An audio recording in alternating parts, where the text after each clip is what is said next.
नमस्कार दोस्तों, आज बात होने वाली है आधुनिक भारत के इतिहास की। Modern history. मॉडर्न हिस्ट्री एक ऐसा सेगमेंट है जो आपकी हर एग्जाम में आता है, चाहे वो यूपीएससी हो, चाहे वो स्टेट पीएससी हो, या वो आप नेट जेआरएफ दे रहे हो, या फिर टीजीटी पीजीटी दे रहे हो, या फिर आप कोई भी एग्जाम दे रहे हो, वहाँ पे मॉडर्न हिस्ट्री आती है। मॉडर्न हिस्ट्री की समस्या क्या है कि मॉडर्न हिस्ट्री के अंदर बहुत सारा सिलेबस है ना, बहुत सारा पढ़ना पड़ता है। और बहुत सारा पढ़ना पड़ता है तो हमें बहुत सारे फैक्ट्स याद करने पड़ते हैं, लेकिन फैक्ट्स तब आपको याद होते हैं जब आपके पास में उस विषय की अंडरस्टैंडिंग हो। तो आज का सेशन इस मामले पे टिका हुआ है कि आपको पूरे फैक्ट्स विद आपको कॉन्सेप्ट समझ में आ जाए। 1 घंटे के अंदर उस पर हम काम करेंगे और इसकी जो पीडीएफ है आपको हमारे ऐप हिस्ट्रीशाला पे अवेलेबल मिल जाएगी। हिस्ट्रीशाला का जो ऊपर लोगो दिख रहा है, आप इसी के ऊपर जाके इसको डाउनलोड कर लीजिएगा। इसी के ऊपर हिंदी में और इंग्लिश में पीडीएफ अवेलेबल हो जाएगी। चलिए शुरुआत करते हैं आज के सेशन की। अगर बात की जाए दोस्तों, तो ये कहानी शुरू कहाँ से हो रही है? ये कहानी शुरू हो रही है 17वीं सेंचुरी से। मैं बार बार रिपीट करता हूँ हर क्लास के अंदर, 17वीं सेंचुरी, 17वीं शताब्दी। 17वीं सेंचुरी की अगर बात की जाए तो 17वीं सेंचुरी का मतलब क्या होता है, पहले तो ये समझ लीजिए। 17वीं सेंचुरी का मतलब होता है सन 1600 से लेकर 1699। सन 1600 से लेकर 1699 के बीच में जो भी कुछ घटित हुआ उसको बोलते हैं 17वीं सेंचुरी। मैं बार फिर रिपीट करूंगा कि सन 1600 से लेकर 1699 के बीच में जो कुछ भी घटित हुआ उसको बोलते हैं हम 17वीं सेंचुरी। 17वीं सेंचुरी वो समय है जब ब्रिटिशर्स, या जिन्हें हम इंग्लिश कहते हैं, ब्रिटिशर्स भारत की धरती पे पैर रखते हैं। और अगर पूछा जाए कब पैर रखते हैं तो याद रखिएगा सन 1608 में भारत की धरती पे पैर रखते हैं। ये भारत में करने के आए थे सर, ये भारत में व्यापार करने के लिए आए थे, भारत में ट्रेड करने के लिए आए थे। और जब इन्हें भारत में ट्रेड करना था तो इन्हें पता था कि अगर भारत में ट्रेड करना है, भारत में फैक्ट्रीज खोलनी है, भारत में व्यापार करना है, तो यहाँ की अथॉरिटी से परमिशन लेनी होगी। सर कहीं भी कंपनी खोलनी है तो वहाँ की सरकार या वहाँ की व्यवस्था से आपको अनुमति लेनी होगी। इसीलिए ब्रिटिशर्स को पता था कि जब तक अनुमति नहीं मिलेगी हम व्यापार नहीं कर पाएंगे। इसीलिए ये उस जमाने के जो मुगल बादशाह थे, उस समय जो मुगल बादशाह भारत में थे जिनका नाम था जहांगीर, ये जहांगीर के पास चले गए थे। और जहांगीर के पास जाने के बाद इन्होंने अनुमति मांगी। जहांगीर के पास कब गए थे? 1609 में गए थे। और 1609 में जाने के बाद कैप्टन विलियम हॉकिंस वो व्यक्ति है जिसने अनुमति मांगी थी। जहांगीर ने शुरुआत में मना कर दिया था कि हम आपको सहायता नहीं कर सकते हैं, हम आपको फैक्ट्री खोलने की अनुमति नहीं दे सकते। मन में सवाल आता है कि जहांगीर फैक्ट्री खोलने की अनुमति क्यों नहीं दे रहा है? जवाब है पोर्तुगीज। कहानी में 100 साल पहले चाहिए, 100 साल पहले जाएंगे तो 16वीं शताब्दी की स्टार्टिंग में, 16वीं सेंचुरी की स्टार्टिंग में करीबन 1502 1503 तक आते आते पोर्तुगीज के काफिले भारत में आ चुके थे। आपको पता है ना, वास्को डी गामा 1498 में आया था। उसके बाद पोर्तुगीज भारत में आ गए थे और पोर्तुगीज ना केवल भारत में आए थे, पोर्तुगीज ने पूरे वेस्ट कोस्ट पे ऊपर अपना पैर जमा लिया था। बात समझ में आ रही है? वेस्ट कोस्ट है, इस वेस्ट कोस्ट पे पूरा पैर जमा लिया था। और वेस्ट कोस्ट पे पैर जमाने के बाद इनका इतना कब्जा हो गया था कि मुगल्स भी इनसे पंगा लेने से डरते थे। अब जहांगीर को पता है कि अगर हमने ब्रिटिशर्स को अलाउ कर दिया तो पोर्तुगीज हमारे पानी के जहाज जो अरब सागर में जाते हैं उनको डुबो दिया जाएगा। और साथ ही साथ ऐसे हमारे ट्रैवलर्स जो मक्का मदीना जाते हैं, मक्का मदीना जाने के लिए आप सूरत के बंदरगाह का यूज़ करते हो, तो मक्का मदीना जाने वाले यात्रियों को मार देंगे पोर्तुगीज। इसीलिए पोर्तुगीज से पंगा लेना नहीं चाहते थे, इसीलिए ब्रिटिशर्स को मना कर दिया। ब्रिटिशर्स को समझ में आ गया था कि जब तक पोर्तुगीज को नहीं हराएंगे हमें अनुमति नहीं मिलेगी। सन 1612 वो समय आया। सन 1612 वो समय आया जब बैटल ऑफ स्वाली हुआ। स्वाली सूरत के पास एक छोटी सी जगह है। उस स्वाली नामक जगह पे कहा जाता है कि ब्रिटिशर्स ने पोर्तुगीज को हराया। और जब पोर्तुगीज को हरा दिया और जहांगीर को ये बात पता चली, तब जहांगीर को समझ में आया कि ब्रिटिशर्स हमारे लिए एक अच्छा विकल्प है पोर्तुगीज का। तब जाके सन 1613 में ब्रिटिशर्स को अलाउ किया कि वो भारत के अंदर फैक्ट्री खोल सकते हैं। इसीलिए अंग्रेजों ने भारत में पहली फैक्ट्री कब खोली है? सन 1613 में। कहाँ खोली है? तो याद रखिएगा जिस इलाके में आए थे, सूरत में। इसके बाद अंग्रेजों ने एक एक करके बहुत सारे लोगों को मुगल कोर्ट में भेजा और अनुमति मांगी कि भाई वो भारत के गुजरात के बंदरगाहों पे फैक्ट्री खोलें। सन 1624 तक आते आते गुजरात के अलग अलग बंदरगाहों पे फैक्ट्री खुल चुकी थी, लेकिन इनका जो वेस्ट कोस्ट है इतना अच्छा नहीं था। अंग्रेजों को समझ में आ गया था कि वेस्ट कोस्ट बहुत अच्छा नहीं है, क्योंकि वेस्ट कोस्ट पे समस्या ये है कि तो मुगल कंट्रोल में है, इधर छत्रपति शिवाजी का राइज हो चुका था, छत्रपति और मुगलों के बीच में संघर्ष हो रहा था। दूसरी बात ये है कि इधर आपके पोर्तुगीज पहले से बैठे हुए थे, समझ में आ रहा है, डेनिश लोग भी थोड़ा इधर इधर देखने को मिल जाते थे, इधर कंपटीशन बहुत ज़्यादा था। इसीलिए ये लोग इस तरफ नहीं रुके और मुगल्स ने ब्रिटिशर्स ने तय किया कि वो वेस्ट कोस्ट को छोड़ के ईस्ट कोस्ट पे ज़्यादा ध्यान देंगे, जहाँ पे कंपटीशन कम हो और मुगलों के नियंत्रण से दूर हो। इसीलिए वो कहाँ चले गए? पहले वो मद्रास चले गए थे, याद रखिएगा, मद्रास जिसको हम आज का तमिलनाडु कह रहे हैं। उसके बाद वो कहाँ चले गए थे, बंगाल। तो याद रखिएगा 1651 तक आते आते ब्रिटिशर्स ने बंगाल के अंदर फैक्ट्री खोल ली थी। या यूं बोलें कि 17वीं सेंचुरी के मिड तक आते आते ब्रिटिशर्स ने भारत के लगभग सभी इलाकों के अंदर फैक्ट्री खोल ली थी। बात समझ में आ रही है?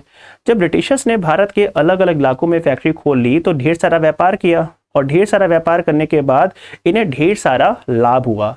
और अब कहानी में एक बात और याद रखिएगा, केवल कहानी में ब्रिटिशर्स नहीं आए थे। इस कहानी में ब्रिटिशर्स के अलावा आप जानते हो कि इससे पहले कौन आ चुके हैं, पोर्तुगीज आ चुके हैं। आए हैं कि नहीं आए हैं? अगर मैं आपको एक आसान भाषा में समझाऊं, 2 मिनट लगेगा आपको, ठीक है? आपको आसान भाषा में समझाता हूं। इस कहानी में आपको 2 मिनट लगेगा कि इस कहानी में केवल पोर्तुगीज नहीं है, इस कहानी में नजर आएगा कि पोर्तुगीज में आए हैं, आप जानते हो डच जिसे हॉलैंड कहते हैं, वो लोग भी आए हैं, है ना। उसके बाद ब्रिटिशर्स भी आए हैं, उसके बाद डेनिश भी आए, उसके बाद में फ्रेंच भी आए हैं। तो कहानी में बहुत सारे पात्र आ चुके थे।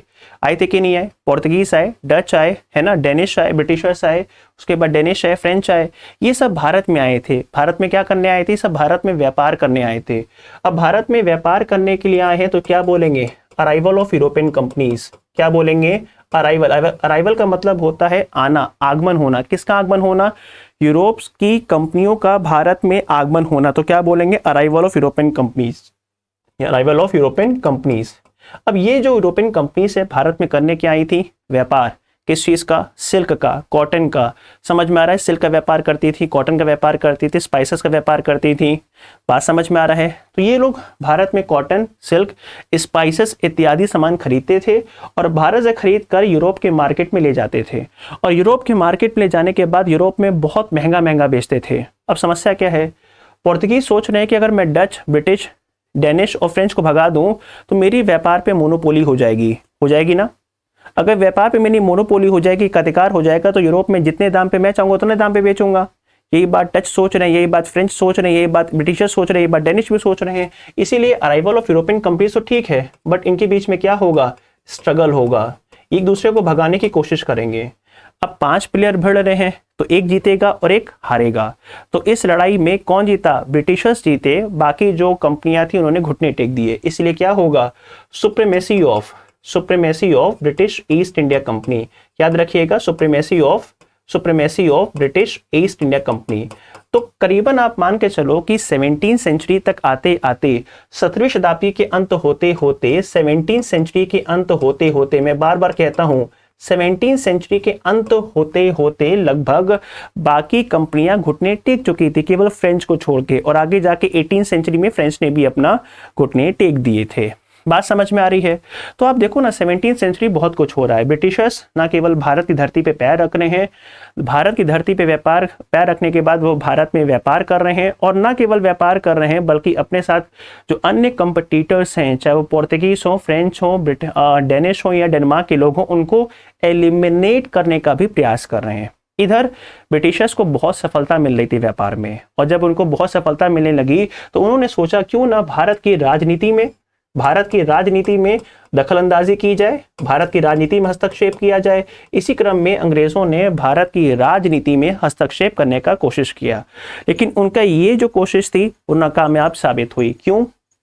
17वीं सेंचुरी में जो भारत की मुगल बादशाह है वो बहुत ताकतवर थी, क्योंकि भारत में जो मुगल बादशाह थे वो कौन थे? भारत में मुगल बादशाह पहले जहांगीर हो गए 17वीं सेंचुरी में, जहांगीर के बाद में शाहजहां हो गए, और शाहजहां के बाद औरंगजेब हो गए। और औरंगजेब तक आते आते मुगल बादशाह अपने चरम पे थी, मतलब पीक पे थी। औरंगजेब के बाद डिक्लाइन होगा। इसीलिए जब तक औरंगजेब रहेगा तब तक अंग्रेज भारत की राजनीति में कुछ भी नहीं कर पाएंगे। वो चाह के भी भारत की राजनीति में हस्तक्षेप नहीं कर पाएंगे। ऐसा नहीं कि उन्होंने नहीं किया, बट उन्हें सफलता ना के बराबर मिली। औरंगजेब ने बहुत मारा था अंग्रेजों को समझ में आ गया कि जब तक औरंगजेब है भारत की राजनीति में हस्तक्षेप नहीं करना है। लेकिन कहानी पलटी। कहानी शुरू होती है फिर 18वीं सेंचुरी में, 18वीं शताब्दी। फिर मन में सवाल आता है कि 18वीं शताब्दी क्या होती है? सन 1700 से लेकर 1799 के बीच में जो कुछ भी होगा उसको बोलेंगे 18वीं सेंचुरी। कहा जाता है कि 18वीं सेंचुरी की स्टार्टिंग मतलब सन 1707, ये वो समय है जब औरंगजेब की डेथ हो गई। किसकी डेथ हो गई? औरंगजेब की डेथ हो गई। और जब औरंगजेब की डेथ हो गई तो औरंगजेब की डेथ के बाद पूरा खेल ही बदल गया, क्योंकि औरंगजेब की डेथ के बाद जो मुगल बादशाह है इसका कंट्रोल ऊपर अफगानिस्तान से लेकर नीचे आप कर्नाटका और कुछ हद तक तमिलनाडु पे भी मान सकते हो, वो मुगल अंपायर टूटने लगा। और मुगल अंपायर जब टूटने लगा, मुगल अंपायर टूटने लगा, अगर हम मुगल अंपायर की जगह पे, अगर हम मुगल अंपायर की जगह पे ये कहते हैं कि भारत की जो सेंट्रल अथॉरिटी है, भारत की जो केंद्रीय सत्ता है वो टूटने लगी, है ना। तो यहीं से अंग्रेजों को भारत की राजनीति में हस्तक्षेप करने का मौका मिला। क्यों भाई, ऐसा कैसे मौका मिल गया, समझाता हूं। ये वो समय होगा भारत का जब सेंट्रल अथॉरिटी टूट रही होगी, मुगल बादशाह टूट रही होगी, और जब मुगल बादशाह टूट रही होगी दोस्तों, तो ये वो समय होगा जब लोकल पावर्स का राइज होगा। कैसे लोकल का पावर का राइज होगा? ये वो समय होगा जब पंजाब इंडिपेंडेंट हो रहा होगा। पंजाब पहले किससे कंट्रोल में था? पंजाब जो है पहले मुगल से कंट्रोल में था, लेकिन मुगल साम्राज्य का डिक्लाइन हो गया, तो आगे जाके 18वीं सेंचुरी के एंड होते होते पंजाब के अंदर क्या आ गया था? सिख अंपायर आ गया था। आया था कि नहीं आया था? महाराज रणजीत सिंह आ गए थे, ठीक है।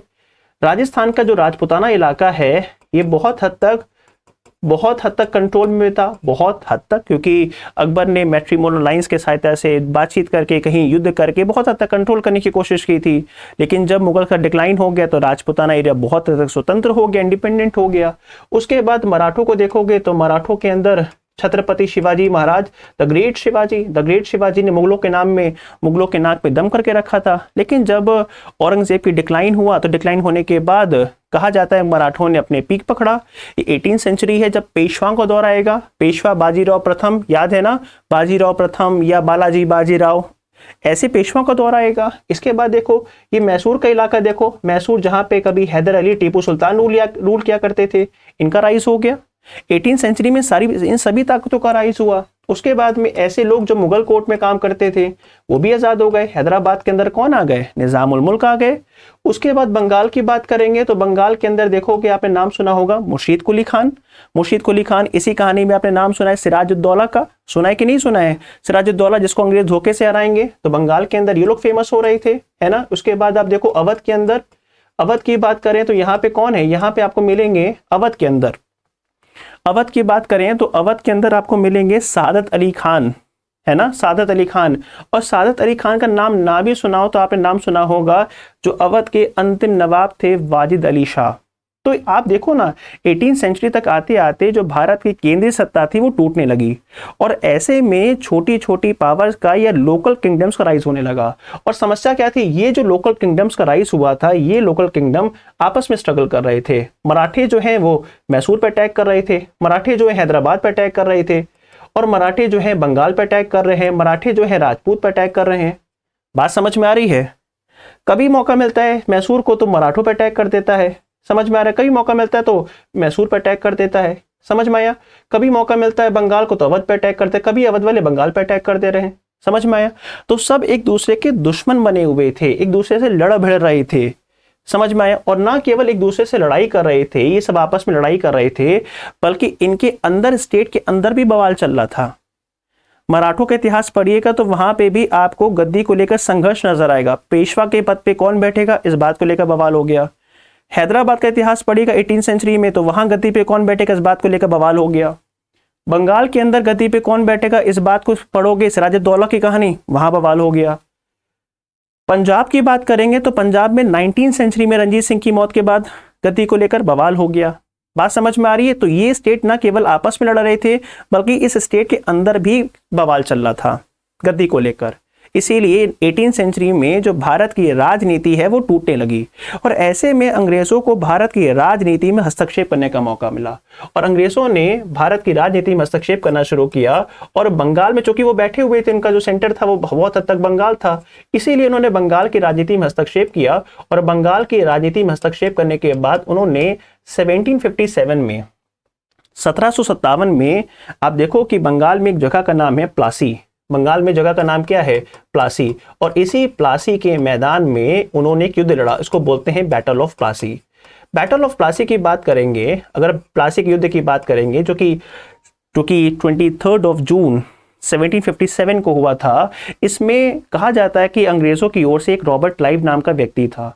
रॉबर्ट क्लाइव ने धोखे से जो बंगाल के नवाब थे सिराजुद्दौला, उनको मरवा दिया। बात समझ में आ रही है? ये 23 जून 1757 ये वो डेट है जब अंग्रेज़ों ने धोखे से बंगाल के नवाब सिराजुद्दौला को मरवा दिया। और जब बंगाल के नवाब सिराजुद्दौला को मरवा दिया तो मरवाने के बाद उन्होंने बंगाल की राजनीति में खुलकर हस्तक्षेप किया और धीमे धीमे उन्होंने अपनी मर्जी के राजा बिठाना शुरू किए, मीर जाफर को, मीर कासिम को। और इसके 8 साल के बाद उन्होंने एक और युद्ध किया, और एक 8 साल के बाद जो युद्ध किया था वो युद्ध किया था जो 1764 में हुआ था, जिसको आप जानते हो बैटल ऑफ बक्सर के नाम से। सर ये बक्सर कहाँ पड़ता है? सर ये बक्सर जो है बिहार में एक जगह का नाम है। जब भी आप उत्तर प्रदेश से बिहार जाइएगा तो ये बिहार बॉर्डर पे ही पड़ता है आपका बक्सर नाम का जिला। उसी बक्सर नामक जगह पे युद्ध होता है। और इसमें अंग्रेज़ों ने ना केवल छल किया, बल्कि छल की जगह पे इन्होंने ताकत के दम पे भारत की 3 बड़ी शक्तियों को, जिसमें अवध के नवाब थे, उसके बाद बंगाल के भूतपूर्व नवाब थे और भारत के मुगल बादशाह थे, बात समझ में आ रही है, उन सबको हराया। और उन सबको हराने के बाद इस युद्ध को जीता, और इस युद्ध को जीतने के बाद इन्होंने पूरे बंगाल पे कुछ समय के बाद कब्जा कर लिया। तो भारत का जो पहला राज्य जिस पे कब्जा किया, भारत का जो पहला राज्य है जिस पे कब्जा किया वो था बंगाल। और बंगाल की बात करें तो बंगाल एक बहुत बड़ा इलाका था सर। बंगाल की बात करें तो बंगाल जो है एक बहुत बड़ा इलाका था। उस समय बंगाल के अंदर बिहार भी आता था, उस समय बंगाल के अंदर झारखंड भी आ रहा था, समझ में आ रहा है, उड़ीसा भी आ रहा था, ये पूरा इलाका आ रहा था। तो काफी बड़ा बंगाल वाला इलाका था। तो अंग्रेजों ने भारत के एक बहुत बड़े क्षेत्र पे कब्जा किया था। अब अंग्रेजों को क्या लग रहा है?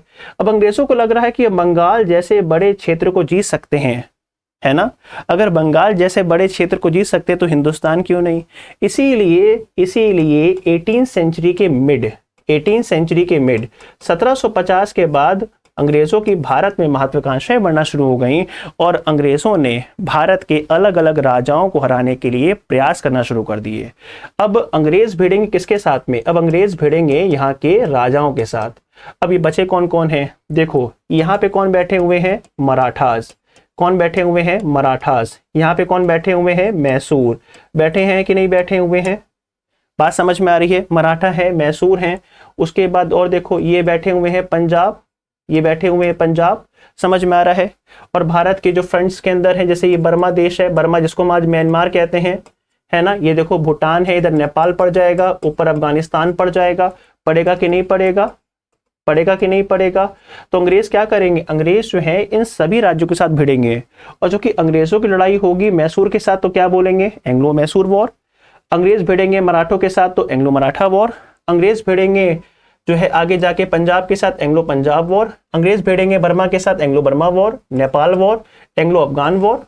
समझ में आ रहा है कि नहीं आ रहा है? इसीलिए आप क्या पढ़ते हो, 1764 के बाद लगातार अंग्रेजों की भारत के राजाओं के साथ युद्ध होगी। और कहा जाता है कि 19th सेंचुरी के शुरुआत तक होते होते 19वीं शताब्दी की स्टार्ट होते होते अंग्रेजों ने अलग अलग माध्यम से, कभी युद्ध के माध्यम से, कभी सहायता के माध्यम से, कभी षड्यंत्र करके, कभी धोखा देकर युद्ध भी किया, सहायता भी किया, धोखा भी दिया, षड्यंत्र भी किया। और तब सभी साधनों का प्रयोग करके 19th सेंचुरी तक आते आते भारत के अधिकांश हिस्सों पे, भारत के मैक्सिमम पार्ट पे या तो डायरेक्ट तरीके से, जैसे मैसूर को मिला लिया, हैदराबाद को मिला लिया, नीचे कर्नाटका, मतलब धीमे धीमे हम लगभग सब खत्म ही कर दिया था। सिर्फ नाम के जिंदा थे, शरीर जिंदा था, बाकी सब खत्म कर दिया था। 19th सेंचुरी की स्टार्टिंग होते होते भारत के जो मैक्सिमम राजा हैं उन्होंने घुटने टेक दिए थे अंग्रेजों के सामने। मुझे इस बात को कहने में कोई शर्म नहीं है। सभी राजाओं ने, लगभग भारत के सभी राजाओं ने अंग्रेजों के सामने सर झुका दिया था कि हम आपको अपना अधीन या हम आपके अधीन होने स्वीकारते हैं। बात समझ में आ रही है? अंग्रेजों को यह बात समझ में आ गई थी कि भारत पर अगर शासन करना है, भारत पे शासन करना है, तो भारत पे शासन करने के लिए ना केवल हमें भारत को हथियार के दम पे जीतना होगा, ना केवल युद्ध करना होगा, बल्कि हमें भारत के अंदर विचारधारा भी गढ़नी होगी। ध्यान रखिएगा, अंग्रेजों ने भारत पे जो शासन किया है वो केवल हथियार के दम पे नहीं किया है। अंग्रेजों ने भारत पे जो शासन किया है वो हथियारों के साथ साथ विचारधारा के दम पे भी किया है। जहां हमको ये बात को फील करवाया है, जहां हमें इस बात को फील करवाया है कि हमारा इतिहास जो है शून्य है, हमारे पास कोई अपनी उपलब्धि नहीं है। इसके लिए अंग्रेजों ने क्या किया? इसके लिए अंग्रेजों ने भारत के इतिहास को पढ़ना शुरू किया। देखिए बहुत सिंपल सी बात है, अगर मुझे आपको गुलाम बनाना है, आपको नीचा दिखाना है तो मुझे आपका बैकग्राउंड चेक करना पड़ेगा कि आप जीवन में क्या करके आए हो, क्योंकि आपके जीवन में कुछ ना कुछ अच्छाइयाँ होंगी और कुछ ना कुछ कमियाँ होंगी। मुझे अच्छाइयाँ भी जाननी होंगी, मुझे कमियाँ भी जाननी होंगी आपकी। अब जब मैं आपका इतिहास पढ़ लूँगा तो आपकी अच्छाइयाँ भी समझ में आ जाएंगी, आपकी कमियाँ भी समझ में आ जाएंगी। और जब मैं आपकी अच्छाइयाँ और कमियाँ दोनों समझ में आ जाएंगी तो आपकी अच्छी बातों को छुपा लेंगे, कमियों को उजागर कर देंगे। अंग्रेज़ों ने यही किया। अंग्रेज़ एक तरफ भारत में युद्ध कर रहे थे, दूसरी तरफ भारत के इतिहास को पढ़ रहे थे। और भारत के इतिहास को पढ़ने के बाद 19वीं सेंचुरी के शुरुआत में, 19वीं शताब्दी की शुरुआत में उन्होंने भारत के इतिहास को लिखना शुरू किया। और भारत के इतिहास को लिखते लिखते उन्होंने समझाया कि भारत के पास अपनी कोई उपलब्धि नहीं है। भारत में जितना विकास किया है हमेशा विदेशियों ने किया है। अगर विदेशी भारत से चले जाएंगे तो भारत का विकास कभी नहीं हो सकता। तो हमें इस बात को फील करवाया गया कि अगर ब्रिटिशर्स हिंदुस्तान से चले गए तो भारत का विकास रुक जाएगा, इसीलिए भारत में ब्रिटिशर्स का रहना बड़ा ज़रूरी है। इस तरह के विचार गढ़े गए। हमारी एजुकेशन सिस्टम को पूरा चेंज किया गया कि नहीं किया गया? जहां हमको अंग्रेजी में बातें सिखाई गई, ट्विंकल ट्विंकल लिटिल स्टार, है ना, समझ में आ रहा है कि नहीं आ रहा है, वो सब सिखाया गया ताकि हमारे सोचने समझने का जो तरीका है वो ब्रिटिशर्स के जैसा हो। अगर हमारे सोचने समझने का जो तरीका है ब्रिटिशर्स के जैसा होगा तो क्या हम चाह के ब्रिटिशर्स का विरोध कर पाएंगे? जवाब है नहीं, हम ब्रिटिशर्स का चाह के विरोध नहीं कर पाएंगे। इसीलिए ब्रिटिशर्स ने भारत पे शासन करने के लिए, गोरों ने भारत पे शासन करने के लिए ना केवल हथियारों का इस्तेमाल किया बल्कि विचारों का भी इस्तेमाल किया। उन्होंने भारत का जो आइडिया ऑफ इंडिया है, भारत एक विचार है, उसे ख़त्म किया। भारत के अंदर जो अपने लोगों से लगाव, अपने कल्चर से लगाव, उसे ख़त्म किया। हमें इस बात पे विवश किया कि धोती कुर्ता पहनोगे, हमें एक अंदर फील आया कि धोती कुर्ता पहनोगे तो आपको शर्म आएगी, और अगर आप पैंट शर्ट पहनोगे तो आप हैंडसम दिखोगे। समझ में आ रहा? आज भी चलन है, मैं भी पैंट शर्ट पहना हूँ। अगर मैं पैंट शर्ट पहना हूँ तो मुझे हैंडसम लगेगा, वो फील आता। धोती कुर्ता पहनोगे वो सम्मान नहीं मिलेगा। ये लोगों के अंदर भाव डाल दिया, आज भी भाव चला आ रहा है। बात समझ में आ रही है कि नहीं आ रही है? इस तरीके से उन्होंने 1850 तक आते आते भारत पे ना केवल पॉलिटिकली, कल्चरली भी रूल करना शुरू कर दिया। जब अंग्रेज भारत पे कब्जा कर रहे थे, जब भारत पे अंग्रेज कब्जा कर रहे थे, याद रखिएगा, जब अंग्रेज भारत पे कब्जा कर रहे थे, भारत पे कंट्रोल कर रहे थे, है ना, तो कंट्रोल करने के बाद या कंट्रोल करने के दौरान उन्होंने भारत के बहुत सारे लोगों का शोषण किया। इस बात को समझिए, ये यात्रा इतनी आसान नहीं है। जैसे मान लीजिए अंग्रेजों ने बंगाल को जीता, तो बंगाल को जीतने का मतलब क्या समझते हो आप? बंगाल का मतलब क्या? राज्य जीता। अब बंगाल में क्या क्या होगा सर? बंगाल में 3 चीजें होंगी। पहला सिटी होगा, दूसरा क्या होगा? विलेज होगा, और विलेज से सटे हुए क्या होंगे? ट्राइबल एरियाज होंगे। होंगे कि नहीं होंगे? और अगर बंगाल पे कंट्रोल किया है तो सिटी भी कंट्रोल किया होगा, विलेज भी कंट्रोल किया होगा, और ट्राइबल कम्युनिटी को भी कंट्रोल किया होगा। बिल्कुल किया होगा। अब सिटी में कौन रहते हैं? तो सिटी में रहते हैं ट्रेडर्स। सिटी में कौन रहते हैं? ट्रेडर्स रहते हैं। और क्या कौन रहते हैं? मैन्युफैक्चरर्स रहते हैं। अंग्रेजों ने सबका शोषण किया, क्योंकि एक कहानी सुनाता हूँ मैं आपको। अंग्रेज जब भारत में आए थे तो भारत में व्यापारियों के पास जाते थे और व्यापारियों को बोलते थे सर हमें सामान चाहिए। तो भारतीय व्यापारी कहते थे कि पेमेंट कर दीजिए, सामान की डिलीवरी 2 साल के बाद हो पाएगी, क्योंकि इतनी ऑर्डर लगा होता था कि आप का कुछ चलता वलता नहीं था। आप पेमेंट करिए, 2 साल के बाद सामान की डिलीवरी होगी। अब अंग्रेजों ने बंगाल पे कब्जा कर लिया और ऐसे हर जगह कब्जा किया था। अब वो कह रहे हैं कि काम करो, हमें जो माल है वो कल का कल चाहिए, बाकी सारा जितना पेंडिंग जितना भी ऑर्डर कैंसिल करो, हमारा माल हमको कल का कल चाहिए। और दूसरी बात, पैसे जो हम बताएंगे वो देंगे। बोलेंगे माई बाप इसमें हो ही नहीं पाएगा। हम बोलो हम क्या करें, जो पैसे हम बताएंगे वो पेमेंट करना पड़ेगा। और तीसरी बात जब मेरा मन होगा तब पेमेंट करेंगे, जो पेमेंट होगा वो करेंगे, जिसके बाद जब मन होगा तब पेमेंट करेंगे। इससे बेचारा व्यापारी क्या होगा? मर जाएगा। और व्यापारी अगर मर जाएगा तो मैन्युफैक्चरर्स को पैसा नहीं मिलेगा। चेन होती है, व्यापारी को पैसा नहीं मिलेगा तो मैन्युफैक्चरर्स को पैसा नहीं मिल पाएगा। मैन्युफैक्चरर्स को पैसा नहीं मिलेगा तो मैन्युफैक्चर के काम क्या करने वाले लेबर वो मर जाएंगे। बात समझ में आ रहा? भारत का सिल्क इंडस्ट्री बर्बाद हो चुका था, भारत का कॉटन इंडस्ट्री बर्बाद हो रहा था। और ये बर्बाद करने के पीछे क्यों पड़े हुए थे? क्योंकि उस समय इंग्लैंड के अंदर इंडस्ट्रियलाइजेशन हो रहा था। इंग्लैंड के लोगों को अपने बने बनाए माल को भारत में बेचना था, इसीलिए सिस्टमैटिक वे में भारत की इंडस्ट्री को बर्बाद कर रहे थे। कभी विस्तार से चर्चा करेंगे, बहुत लंबा टॉपिक है। मैं तो 1 घंटे के अंदर आपको कॉन्सेप्ट समझा रहा हूँ, समझ में आ रहा है? इसी क्रम में आप एनसीईआरटी पढ़िएगा। एनसीईआरटी में एक चित्र दिया हुआ है, एक कहानी दी हुई है कि एक बूढ़ी औरत सरकार को लेटर लिखती है कि मैं बूढ़ी औरत हूँ, मेरी एक विधवा बहू है और एक बच्चा है, परिवार में हम तीनों ही लोग रहते हैं, हम लोग बुनकर काम करते थे, है ना, हमारे पास अब काम नहीं आता है, जल्दी कुछ कीजिए, जल्दी कुछ कीजिए, नहीं तो हम तीनों भूखे मर जाएंगे। ये 19वीं शताब्दी में भारत की दुर्दशा थी। अंग्रेज़ों ने दुर्दशा की थी भारत को, भारत लूटा था।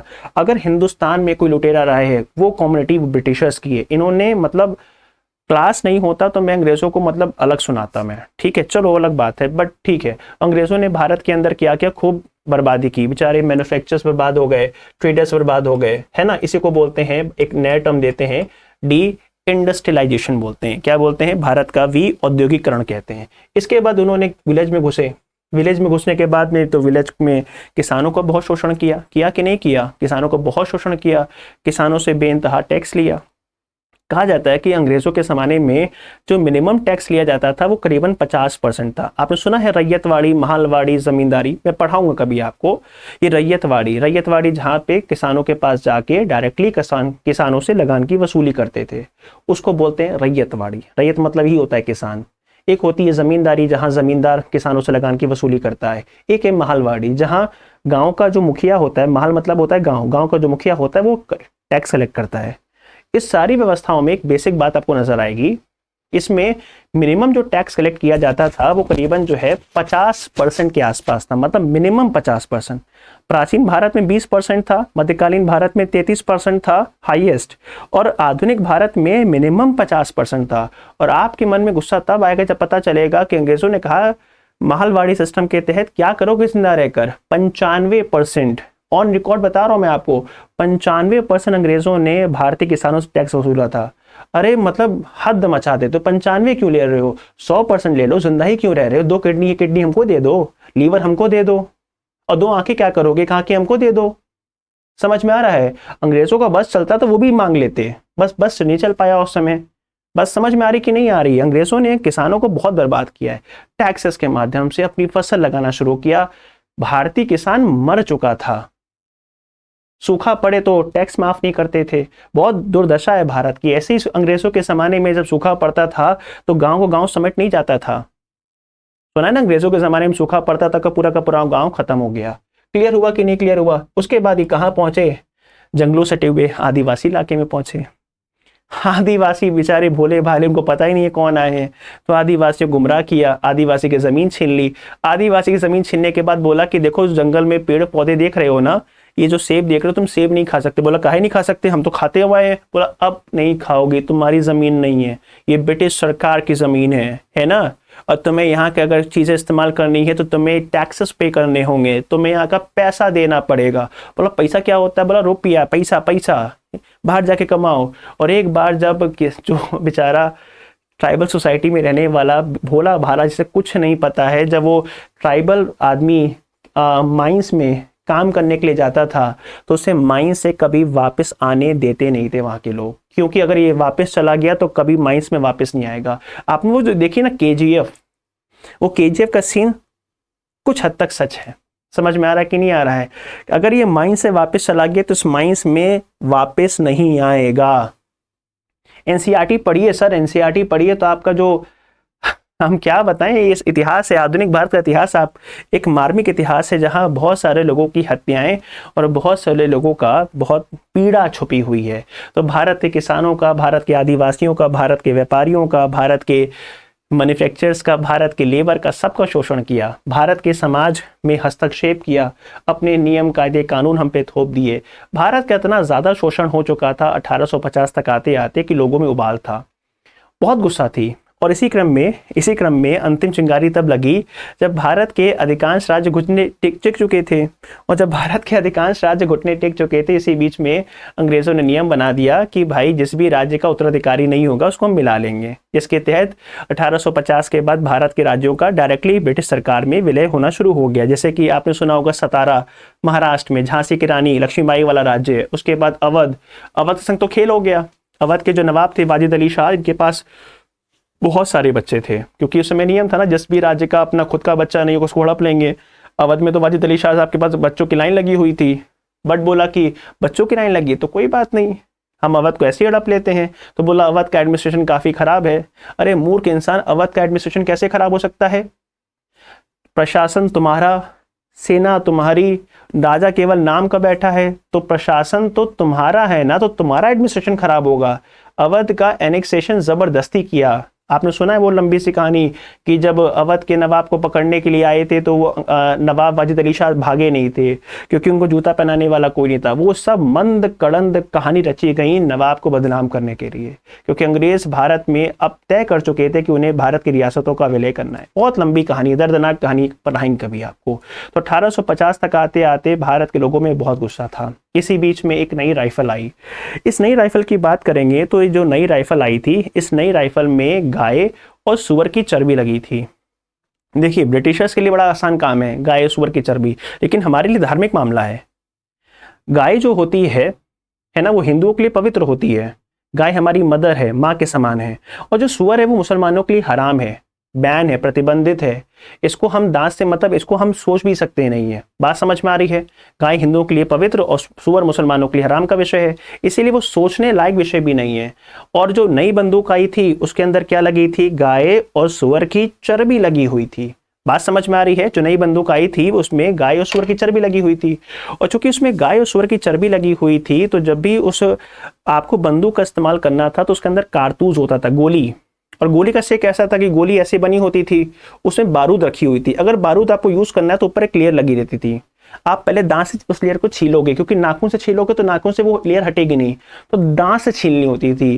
और वो जो लेयर बनी होती थी उस लेयर के अंदर गाय और सुअर की चर्बी लगी हुई थी। तो गाय और सुअर की चर्बी कहाँ लगेगी? एक सैनिक के मुंह में। और ये बात ना हिंदू को समझ में आ रही थी, ना ये बात मुसलमानों को समझ में आ रही थी। सैनिकों ने समझाया कि सरकारी क्या कर रहे हो, हिंदू हमारे, ये गाय हमारे लिए पवित्र है, मुसलमानों के लिए हराम है सुअर। बोला ना ना ना, ये बहुत अच्छा बंदूक है, इसका इस्तेमाल करना होगा। सैनिक बहुत समझाए, बहुत समझाए, बहुत समझाए, अंग्रेज नहीं माने। मंगल पांडे ने उठा के गोली मार दी। 29 मार्च 1857 ये वो समय है जब मंगल पांडे ने अपने 2 अधिकारी लेफ्टिनेंट हडसन और मेजर बाग को गोली मार के निपटा दिया। समझ में आया कि नहीं आया? तो सन 1857 में क्या हो गया? भीषण विद्रोह हो गया। विद्रोह समझ में आ रहा है कि नहीं आ रहा है? अब 2 सवाल। पहला सवाल ये है कि क्या ये जो विद्रोह हुआ 1857 में, जिसको मंगल पांडे ने शुरू किया, जिसमें आगे जाके तमाम लोग भी पार्टिसिपेट करेंगे, मैं बताने वाला हूं, क्या ये विद्रोह जो 1857 में शुरू हुआ, क्या केवल कारतूस की वजह से शुरू हुआ? नहीं सर, ये कारतूस की वजह से शुरू नहीं हुआ। पिछले 100 सालों में सन 1757 प्लासी के बाद और सन 1857 पिछले 100 सालों में जो अंग्रेजों ने शोषण किया, किसानों का, आदिवासियों का, ट्रेडर्स का, मैन्युफैक्चरर्स का, राजाओं का, उनमें रियासतों का, हैंडीक्राफ्ट्स में काम करने वाले सिंगर, डांसर है ना, उन सबका शोषण किया था, जिसकी वजह से उन सबका उबाल था। बात समझ में आ रही है? अगर ये 100 साल, मैं कहता हूँ ना, ये जो बंदूक आई है कि 100 साल पहले आई होती तो शायद ये इतना बड़ा विद्रोह नहीं होता, क्योंकि 100 सालों में इतना नाराजगी थी, जिसकी वजह से ये जो घटना घटी कारतूस वाली, वो कहते नहीं है आग में घी का काम किया, इसीलिए ये विद्रोह हुआ। क्लियर हुआ कि नहीं क्लियर हुआ? 1857 के अंदर बहुत बड़ा विद्रोह हो गया था। और जब ये विद्रोह हुआ तो इसको मंगल पांडे ने शुरू किया। बाद में इसकी जो ऑफिशियल शुरुआत होती है वो मेरठ से होती है। याद रखिएगा, 1857 की जो ऑफिशियल शुरुआत होती है वो मेरठ से होती है। मेरठ के अंदर विद्रोह हुआ, और जब मेरठ के अंदर विद्रोह हुआ तो मेरठ के सिपाहियों ने करीबन 10 मई की बात है, 10 मई 1857 को, जगह का नाम है मेरठ, यहाँ पे विद्रोह होता है। और मेरठ में विद्रोह होने के बाद सारे सिपाही जो हैं दिल्ली पहुंच जाते हैं, और दिल्ली जाने के बाद वो मुगल बादशाह बहादुर शाह जफर को अपना नेता घोषित कर देते हैं। क्यों भाई? बहादुर शाह जफर में ऐसा क्या था? देखो, राजा उसको बनाया जाता है जिसका थोड़ा एक्सेप्टेंस ज्यादा हो। बात समझ में आ रही? मैं ये नहीं कह रहा एक्सेप्टेंस हो, लेकिन थोड़ा एक्सेप्टेंस ज्यादा हो। उस समय भारत बिखराव था, भारत में चीजें बिखरी हुई थी, इसीलिए एक अंतिम कड़ी जो भारत के लोगों को जोड़ के रख सकती थी वो मुगल बादशाह थे। इसीलिए मुगल बादशाह बहादुर शाह जफर के पास जाते हैं और बहादुर शाह जफर को कन्विंस करने के बाद 1857 के रिवोल्ट का नेता बना देते हैं। इसके बाद ये रिवोल्ट के अंदर तमाम लोगों ने पार्टिसिपेट किया। जैसे लखनऊ जहाँ से मैं रहता हूँ, ये यहाँ से बेगम हजरत महल हो गई है ना, इनका महल भी यहीं पास ही में है।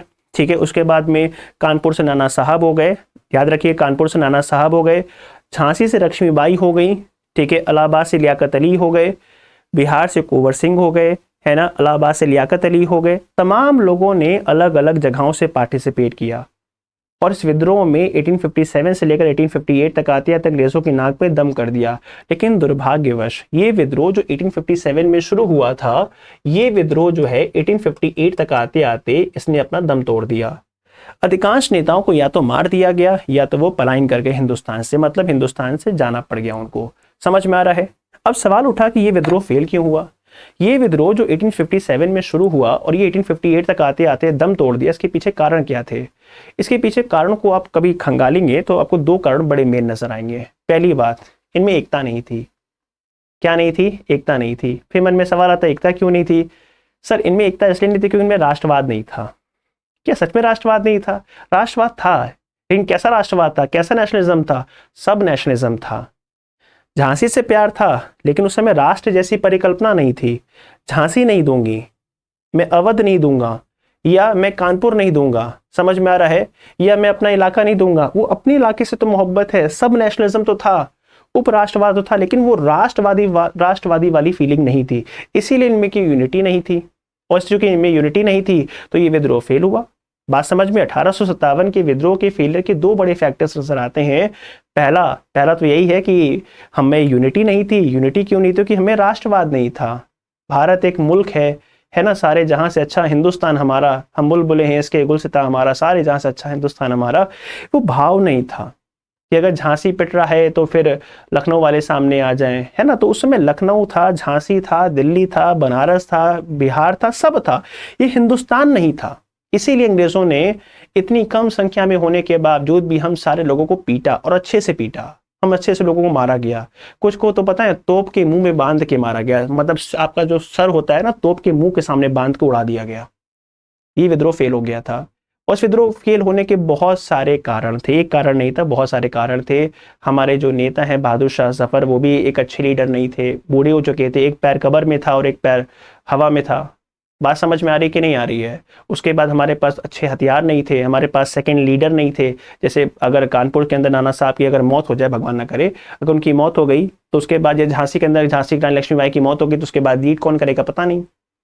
सेकंड लीडर नहीं हुआ करते थे, है ना, और अपने लोगों ने अपना साथ नहीं दिया था। क्यों साथ देंगे भाई, सब आपस में लड़ मर रहे हैं। याद है कि नहीं याद है? 18th सेंचुरी वाला मैप याद करिए। 18th सेंचुरी वो समय था जब एक दूसरे के खून के प्यासे थे सब के सब, और अंग्रेजों ने खून के प्यासे बना के भी रखा। अंग्रेजों ने सबके दरबार में एक आदमी छोड़ा था, उसको बोलते हैं रेसिडेंट। लखनऊ कभी आइएगा तो लखनऊ मिलेगा ब्रिटिश रेसिडेंसी, या रेसिडेंसी मिलेगी लखनऊ के अंदर। वहाँ पे हमेशा ब्रिटिश अधिकारी रहता था, हर कोर्ट में, हर सबके दरबार में। और सबके दरबार में रहने के बाद सबके मन में आग लगाता था। देखो इधर देखो, नए राजा जो आए बड़े अच्छे इंसान नहीं है, तुम्हारे खिलाफ ये बोल, एक दूसरे भड़काते थे। हम भी मूर्ख हम नहीं थे, हम भी आपस में लड़ते मरते रहते थे, जो हो रहा अच्छा हो रहा है, अंग्रेजों की बात भी सुनते थे। बात समझ में आ रही है? तो 1857 के विद्रोह का बहुत समापन हो गया। 1857 के विद्रोह के समापन के बाद अंग्रेजों ने भारत के अंदर ईस्ट इंडिया कंपनी को बंद कर दिया, और भारत की बागडोर जो है वो ब्रिटेन की महारानी ने अपने हाथ में ले ली। जब ब्रिटेन की महारानी ने अपने हाथ में ले ली तो केवल ब्रिटेन की महारानी ने अपने हाथ में सत्ता को नहीं लिया, भारत में बहुत सारी पॉलिसीज चेंज हुई हैं। बात को समझिएगा, जैसे किसानों का लगान माफ की बात हो गई थी, टैक्सेस कम होना शुरू हो गए थे, जमींदारों की जमीन वापस होने की बात हो गई थी, रियासतों का विलय नहीं होगा, है ना, सेना के गठन में परिवर्तन कर दिए गए थे। बहुत सारे चेंजेस हुए, और चूंकि बहुत सारे चेंजेस हुए इसीलिए इसको 1857 के विद्रोह के साथ 1857 की क्रांति भी कहते हैं। विद्रोह भले ही होता है कि जब आप लंबे समय से परेशान हो, लेकिन तभी कोई ऐसी घटना घट जाए जो बर्दाश्त के बाहर हो जाए, और तब विद्रोह होता है। पिछले 100 सालों में से परेशान थे, है ना, लेकिन कारतूस वाली ऐसी घटना घट गई जो बर्दाश्त के बाहर हो गई, तो लोगों ने विद्रोह कर दिया।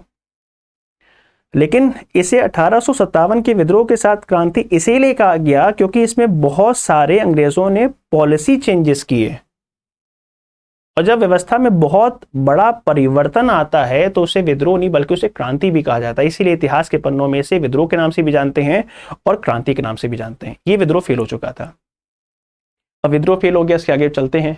ठीक है, एक बात और याद रखिएगा, ये जो हमारा हिस्ट्री शाला ऐप है, ये जो हमारा ऐप हिस्ट्री शाला, इस ऐप की अगर बात की जाए, ठीक है, इस ऐप की अगर बात की जाए दोस्तों, थोड़ा सा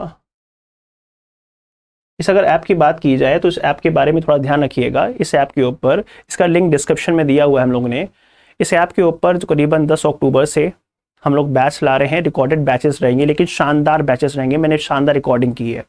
ठीक है, एंशिएंट हिस्ट्री का कोर्स है। अगर आप यूपीएससी, स्टेट पीएससी और नेट जेआरएफ या फिर आप टीजीटी पीजीटी देख रहे हो, ठीक है, या फिर बड़े एग्जाम्स टारगेट कर रहे हो, तो एंशिएंट हिस्ट्री का बहुत ही सुपर कोर्स है। उसकी फीस रखी है 1500 रुपये, लेकिन अगर आप अभी एडमिशन ले रहे हो तो आपको वो 750 रुपये का पड़ेगा। ये यूपीएससी के लिए, बड़े एग्जामिनेशंस के लिए, स्टेट पीएससी के लिए, और ये अगर आप टीजीटी दे रहे हो उसके लिए। अगर आप दे रहे हो वनडे एग्जाम्स दे रहे हो तो उसके लिए अलग कोर्स है। उसकी एक्चुअल फीस है करीबन 800 रुपये के आसपास है। वो 50% डिस्काउंट करके आपको पड़ेगी 399 रुपये में। उसमें आपको सारे सेशंस मिलेंगे, एक ऑसम सेशन मिलेगा आपको। डिजिटल बोर्ड पे मैंने पूरा पढ़ाया होगा, उसको हिंदी में अलग पीडीएफ है, इंग्लिश में अलग पीडीएफ है। आपको सिंपल भाषा में, सिंपलेस्ट लैंग्वेज में आपको मिल जाएगा। इसका डेमो आपको मिल जाएगा, डेमो आप ये भी देख सकते हो, वो डेमो भी आपको अलग से मिल जाएगा। प्लीज़ एप्लीकेशन को डाउनलोड कर लीजिएगा, वो हमारे लिए बड़ा ज़रूरी है। आपका सपोर्ट, आपका शेयर, आपका प्यार हमारे लिए ज़रूरी है। प्लीज़ वीडियो को लाइक कर दीजिए अगर आपको पसंद आता है तो, ठीक है, बाकी आपकी इच्छा। ठीक है भाई, समझ में आ रही है भैया? तो 1857 का विद्रोह फेल हो चुका था। चूंकि 1857 का विद्रोह फेल हो गया था, ठीक है, 1857 का जो विद्रोह है ये फेल हो चुका था। तो 1857 के विद्रोह के फेल होने के बाद भारतीय लोग इस बात को सोच रहे कि हम फेल क्यों हुए। हम फेल इसीलिए हो गए क्योंकि हम लोग बटे हुए थे, है ना। झारखंड मतलब बिहार है, दिल्ली है, बिहार है, दिल्ली है, झांसी है, लखनऊ है, कानपुर है, सब है। हिंदुस्तान कहाँ है? इसीलिए 1857 के विद्रोह के बाद हमारे मन में आया कि हम सबको एक होना होगा। इसीलिए लोगों के अंदर राष्ट्रवाद की विचारधारा को बनाना होगा। इसलिए शुरू होगा राइज ऑफ नेशनलिज्म। इसलिए सन 1857 के विद्रोह के बाद आप क्या पढ़ते हो? सन 1857 के विद्रोह के बाद आप पढ़ते हो राइज ऑफ नेशनलिज्म। याद रखिएगा, राष्ट्रवाद का उदय या राइज ऑफ नेशनलिज्म। अब लोगों के मन में ये विचार पैदा करना था कि सारे जहां से अच्छा हिंदुस्तान हमारा, हम बुलबुल हैं इसके, ये गुलसिता हमारा। लोगों के अंदर राष्ट्रवाद की भावना जगानी थी। अब राष्ट्रवाद की भावना जगाना आसान काम तो है नहीं, और जगाएगा कौन? राष्ट्रवाद की भावना जगाएगा भारत का पढ़ा लिखा मध्यम वर्ग, जो एजुकेटेड मिडिल क्लास है, जो समझ रहा है कि क्या हो रहा है, वो समझाएगा। और इसने लोगों के अंदर राष्ट्रवाद की भावना कैसे जगाई? लोगों के अंदर राष्ट्रवाद की भावना जगाने के लिए उन्होंने अखबार भी चलाए, लोगों को एक करने के लिए अखबार भी चलाए, और न्यूज़पेपर के साथ साथ उन्होंने भारत में समाज में सुधार भी किए, सोशल रिफॉर्म भी किए। बात समझ में आ रही? इन्होंने भारत के अंदर एजुकेशन इंस्टीट्यूशंस भी खोले। साथ ही साथ एजुकेशन इंस्टीट्यूशंस के साथ साथ इन्होंने भारत के अंदर पॉलिटिकल इंस्टीट्यूशंस भी सेटअप किए। बात समझ में आ रही है? न्यूज़पेपर लिखते थे, और न्यूज़पेपर लिखने में लिखते थे कि देखो तुम्हारा शोषण कैसे हो रहा है ना, तुम्हें जो टैक्सेस देने पड़ रहे हैं जिसकी वजह से तुम्हारे लोग भूखे मर रहे हैं। तुम्हारे सामने थाली रखी है, अंग्रेज आके वो थाली छीन लेते हैं क्योंकि तुम्हें टैक्स देना पड़ता है। अगर तुम चाहते हो कि तुम्हारे बच्चे खाना खाएं तो अंग्रेज़ों को बाहर निकालना है, और अंग्रेज़ों को बाहर निकालना है तो तुम्हें एक होना होगा। अखबार खेल रहे थे, अखबार लिख के आसान भाषा में लिखते थे, देखो कि कैसे तुम्हें एक होना ज़रूरी है। उसके बाद में सोशल रिफॉर्म जो 19वीं सेंचुरी में हुआ, उसमें बड़ा इंपॉर्टेंट खेल है। खासकर 1857 के बाद जो सोशल रिफॉर्म हुआ, उसमें समाज के कमज़ोर वर्ग, महिलाओं और दलितों पे समस्याओं पे काम हुआ। अगर महिलाओं और दलितों की समस्याओं पे काम नहीं होता, उन्हें मेन स्ट्रीम में आने का मौका नहीं मिलता, तो 20वीं शताब्दी में जब जन आंदोलन हुए, स्वदेशी आंदोलन, असहयोग, सविनय अवज्ञा या भारत छोड़ो, तो उसमें वो पुरुषों के साथ, महिलाएं जो हैं पुरुषों के साथ कंधे से कंधा मिला के आंदोलन में पार्टिसिपेट नहीं कर पाती, और दलित समाज का जो आदमी है वो सवर्ण लोगों के साथ या समाज की मुख्य धारा में कभी भी आ नहीं पाता। इसीलिए सोशल रिफॉर्म हुआ ताकि राष्ट्र मजबूत हुआ। क्योंकि सोचो ना, आप अकेले जाओ और आपके घर में जितनी महिलाएं वो सब जा रही है आंदोलन में, तब असर होगा जब आपके घर का सारा आदमी जाएगा। समझ में आ रहा है कि नहीं आ रहा है? एजुकेशन, अंग्रेज़ों ने एजुकेशन सिस्टम बर्बाद किया था ना।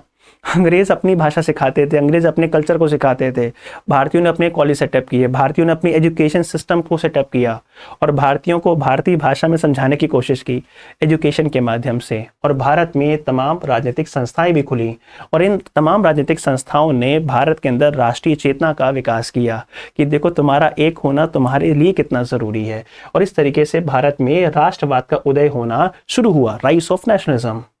और राष्ट्रवाद की बात करें तो भारत में तमाम राजनीतिक संस्थाएं बन रही थीं। जैसे कि आप याद रखिएगा 1817 में आप देखो ना, एक जगह इसका नाम है पुणे में क्या खुलेगा?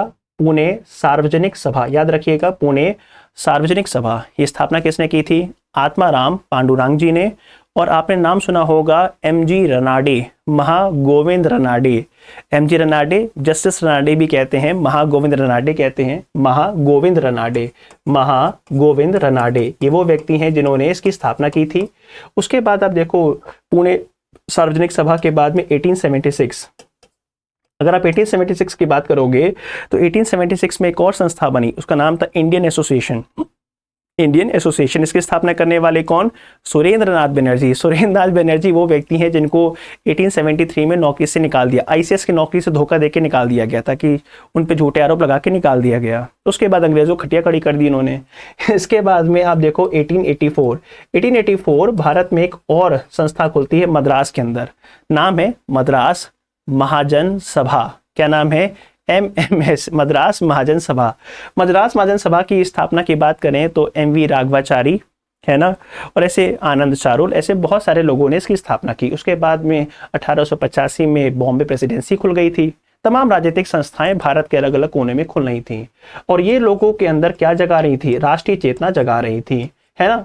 लेकिन एक समस्या थी, ये जितनी भी राजनीतिक संस्थाएं भारत के अलग अलग कोनों में खुल रही थी, ये सब लोकल थी, इनकी पकड़ एक सीमित क्षेत्र तक थी। और अब जरूरत ये थी कि हमें एक ऐसी संस्था चाहिए, एक ऐसी व्यवस्था चाहिए जिसकी पकड़ पूरे हिंदुस्तान पे हो। हमें पैन इंडिया इंस्टीट्यूशन चाहिए था। 1880 के बाद हमें इस बात की जरूरत महसूस हो चुकी थी, एक ऐसी इंस्टीट्यूशन चाहिए जिसकी पकड़ पूरे हिंदुस्तान पर हो। और इसी का परिणाम ये हुआ कि हमने 28 दिसंबर 1885 को एक संस्था बनाई, उसका नाम था इंडियन नेशनल कांग्रेस। क्या नाम था? Indian national Congress. Indian national Congress की स्थापना 28 दिसंबर 1885 को हुई थी। और इसकी स्थापना किसने की थी? एक व्यक्ति ने, इसका नाम है लॉर्ड डफरिन। क्या नाम है? Lord Dufferin. लेकिन लॉर्ड डफरिन तो केवल दिखावा है, असली खेल किसने खेला है? असली खेल खेला इन 72 लोगों में, इन 72 लोगों ने, क्योंकि 72 कौन? इंडियंस हैं। मन में सवाल आता है कि 72 पढ़े लिखे इंडियंस ने डफरिन का साथ क्यों दिया था?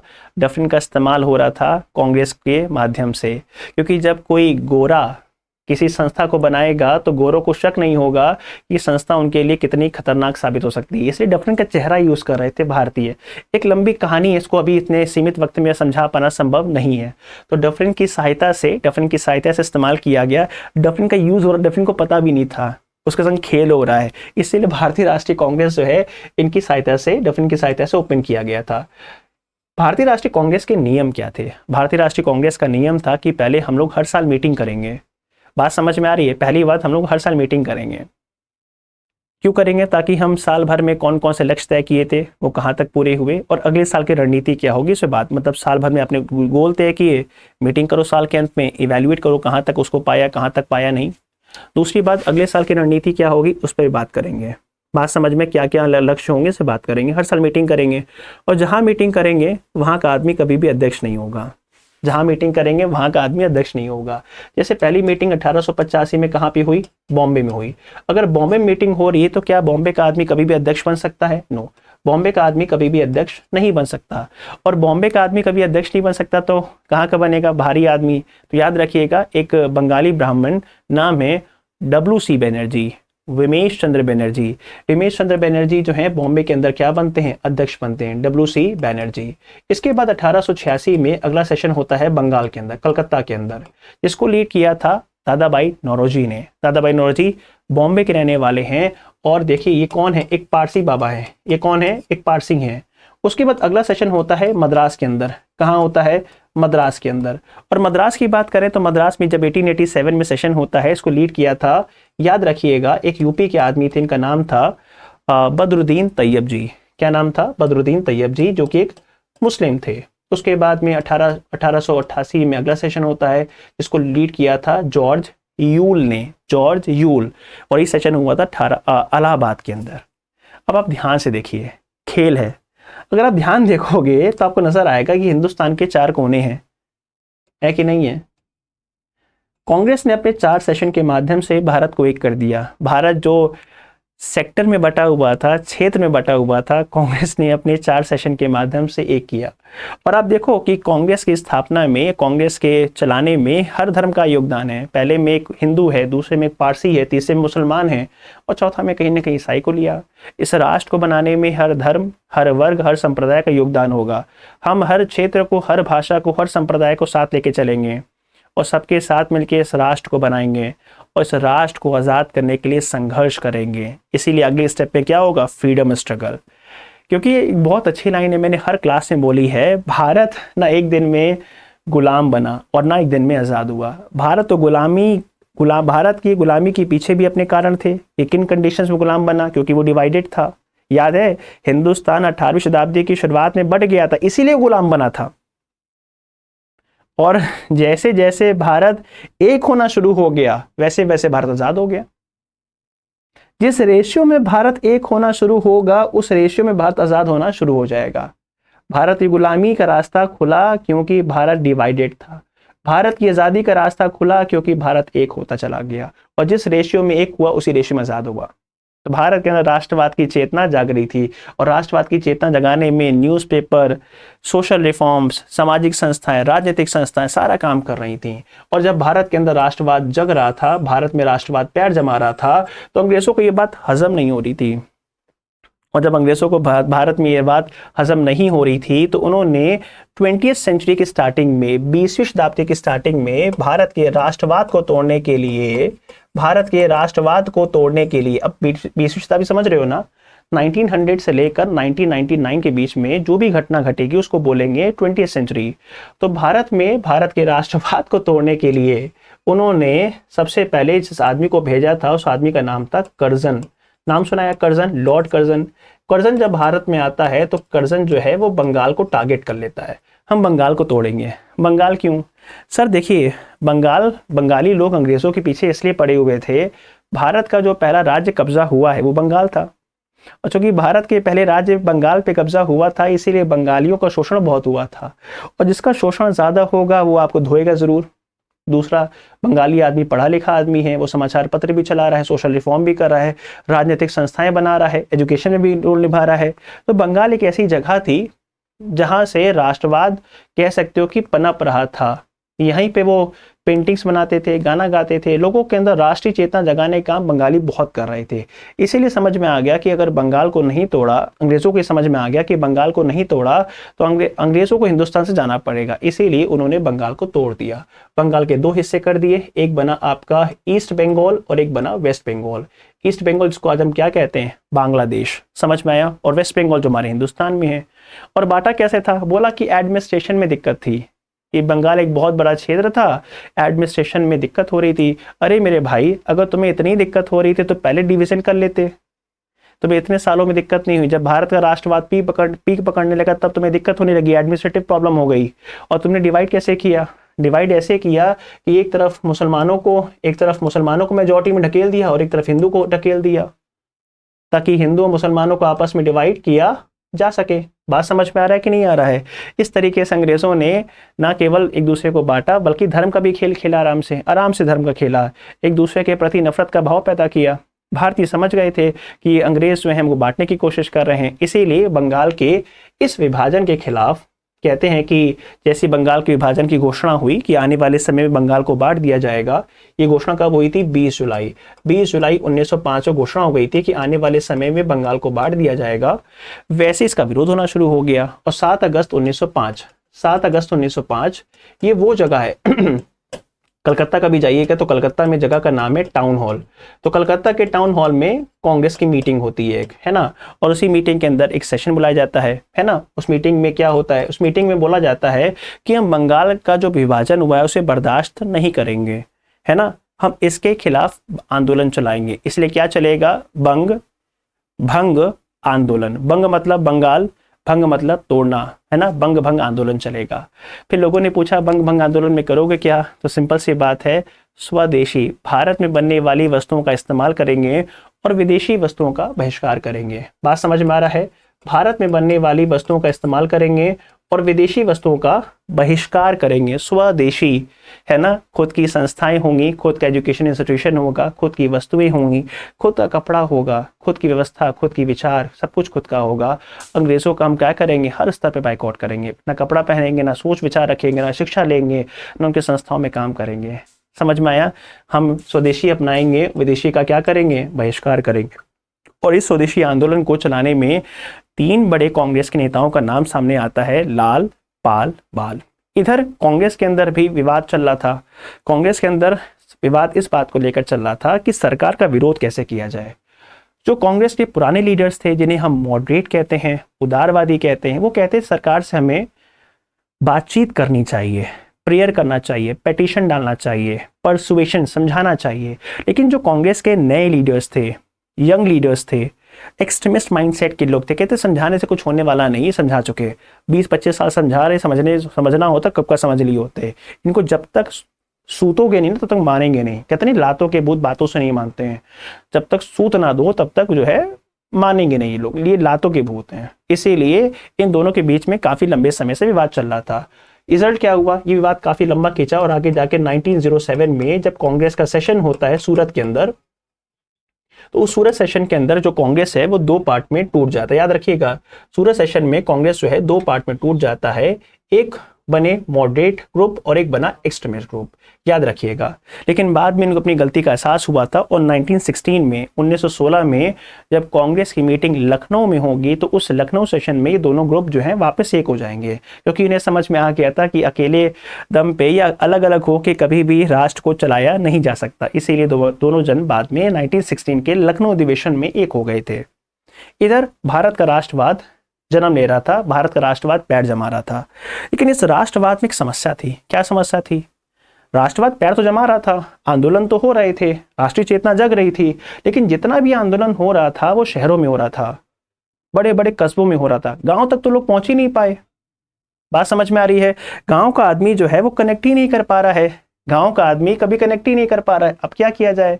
तो गांव का आदमी चूंकि कनेक्ट नहीं कर पा रहा है तो भारत में राजनीति जो है वो शहरों कस्बों तक सीमित हो गई थी। इसी बीच में एक पात्र की भारत में एंट्री होती है, और वो पात्र कौन है? उस पात्र का नाम है गांधी। गांधी के बारे में हम चर्चा करेंगे अलग से। तो गांधी के बारे में याद रखिएगा, गांधी जो है वो 1915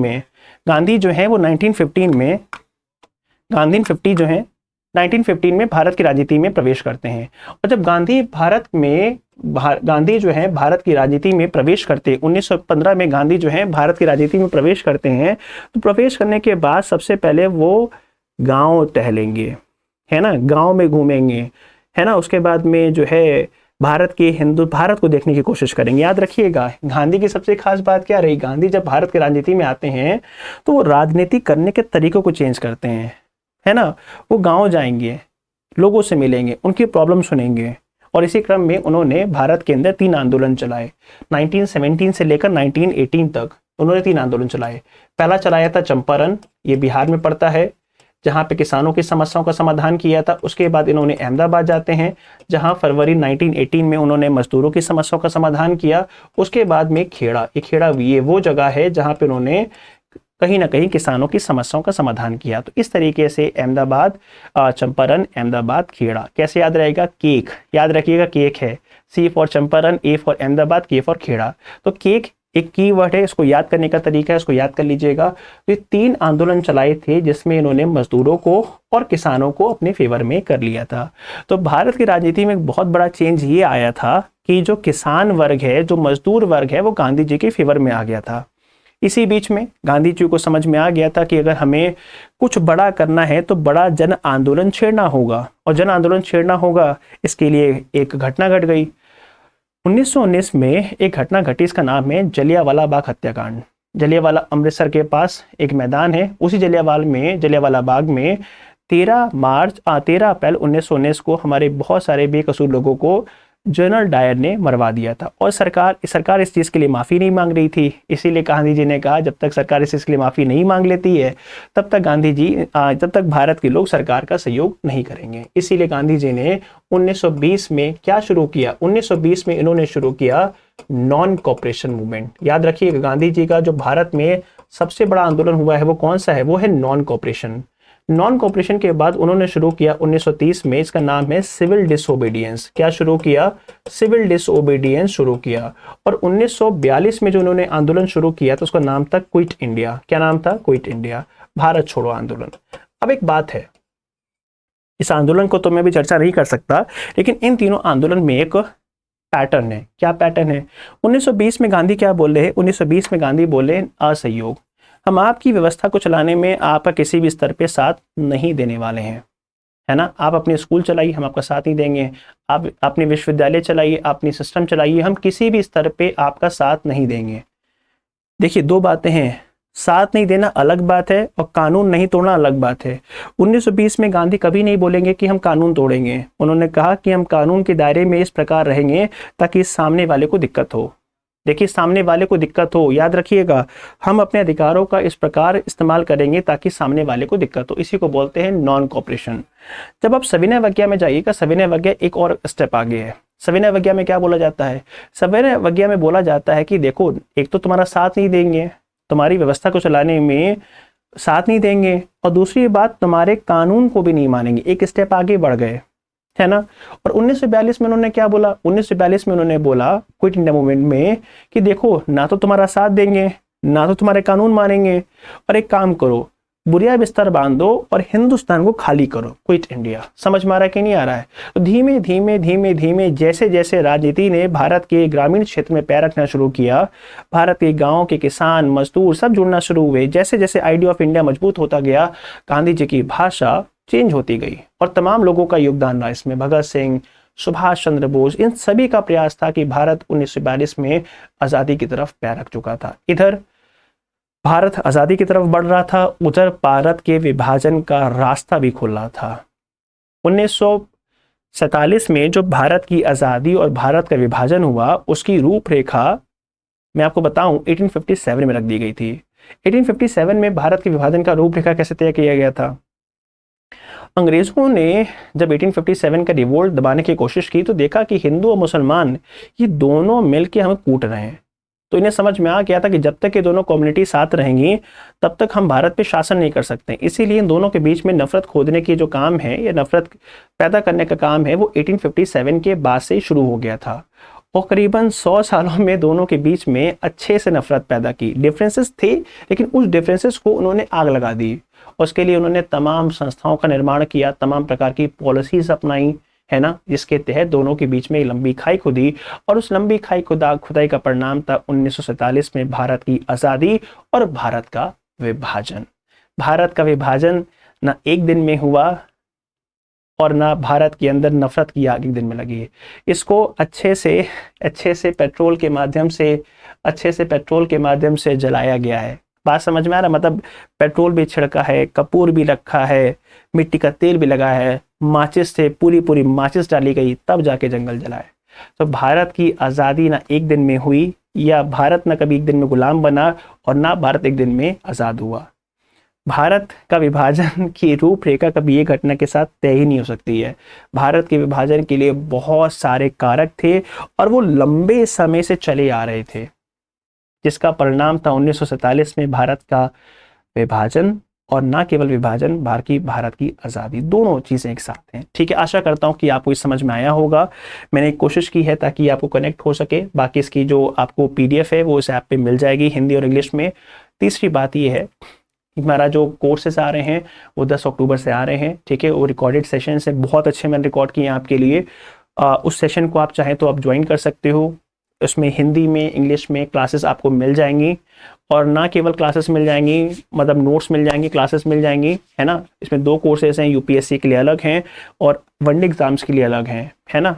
तो याद रखिएगा, UPSC का जो कोर्स है वो 750 आफ्टर डिस्काउंट मिलेगा आपको, 50% डिस्काउंट के बाद 750 का है। एंशिएंट का अभी एंशिएंट का कोर्स है, और जो मॉडर्न का जो वनडे एग्जाम्स के लिए है करीबन वो 399, करीबन 400 रुपये का आफ्टर डिस्काउंट है। अगर आपका सपोर्ट रहा, अच्छा रिस्पांस मिला, तो मैं आपके लिए मॉडर्न हिस्ट्री का और मेडिवल हिस्ट्री का भी कोर्स लेकर आऊँगा। ठीक है, इस तरह की वीडियो के लिए इस चैनल को सपोर्ट करने के लिए आप चैनल को सब्सक्राइब कर सकते हो, वीडियो को लाइक कर सकते हैं। अगर आपको कंटेंट पसंद आ रहा है तो वीडियो को आप जो है कमेंट कर सकते हो, जो भी है ना। आपका चैनल है, इसको करवाते हैं, आगे लेके जाते हैं। ठीक है, तब तक के लिए शुक्रिया, एंड प्लीज़ इस चैनल को, इस ऐप को जी डाउनलोड कर लीजिएगा। All the best, thank you so much, keep learning, bye bye, take care.